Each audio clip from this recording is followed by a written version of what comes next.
And one thing that is very important is that this has to do with multidisciplinary work. Absolutely. Very exciting.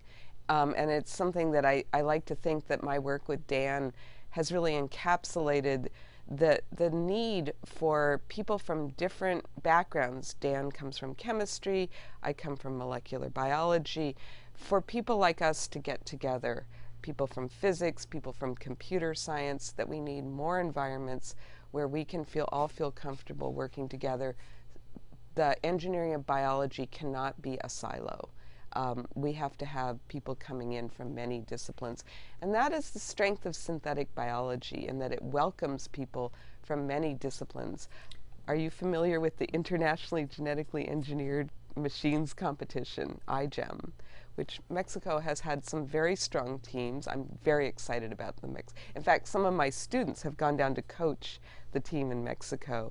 And this is a wonderful synergy of young people coming together with people from many different backgrounds to engineer biology. And to think in poetry, there is one thing that is very interesting that is called collective poetry. That was. You're more of an intellectual. And in collective poetry, what is important is that with one word, you have some limited vocabulary. But if you have the words of other people, the possibility of synthesis of words take you to another images that you cannot. I am not familiar with that concept, but I will process it into my synthetic biology gestalt. I will think of that now.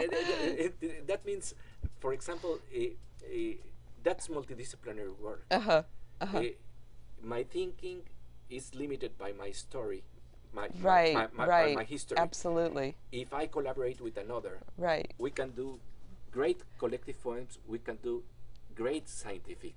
Right. It's work. Interesting you mentioned the concept of a story, because much of biology is a person telling a story about something they discovered, or a story, and you can't even necessarily understand all the words of that story, either if you are a non-scientist or you come from a different discipline. And so even just the language for us to understand each other becomes important, so that we can all hear that story and put it together. And in this way, when you were a child, you had great stories to hear about the world.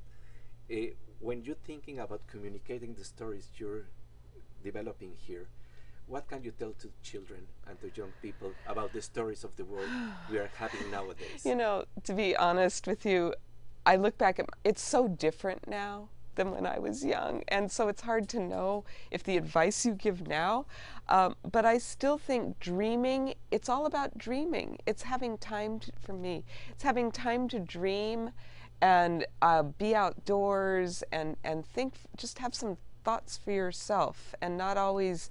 That's the time I really treasured as a child.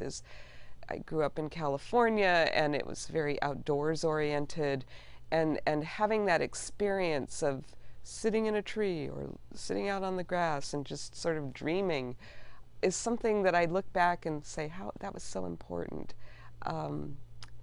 So hopefully the children of today would say that's still true. I don't know. Do they find the computer more interesting? and would I have found the computer more interesting?